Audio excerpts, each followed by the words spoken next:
In this video tutorial, I'm going to share to you on how you can fix Windows Update error code 0x800f0986 on your Windows 11. So let's get started.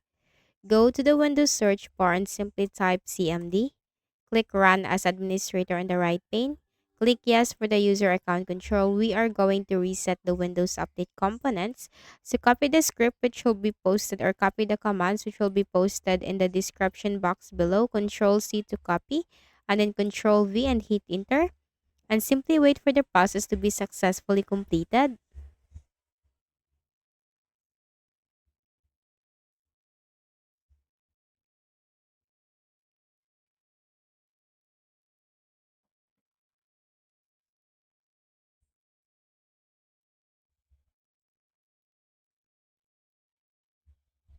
Now type exit, hit enter. Then right click at the start button, shut down or sign out and restart. Then go to the Windows search bar again and type CMD.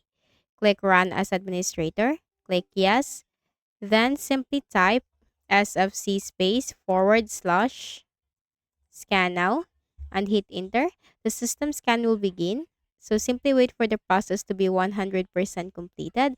And once this is completed, right click at the start button, shut down or sign out and restart your Windows. Then the next thing we can do is to click on the start button and go to settings. From the list of options on the left pane, click system. Scroll down and click troubleshoot. Click other troubleshooters. Here you can find Windows Update with the run button corresponding to it. So click run button corresponding to Windows Update to run the troubleshooter for Windows Update. Follow the on-screen instructions that will give you suggestions and recommendations in fixing the issue.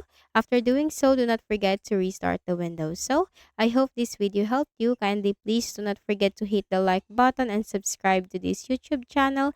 Thank you for watching the video.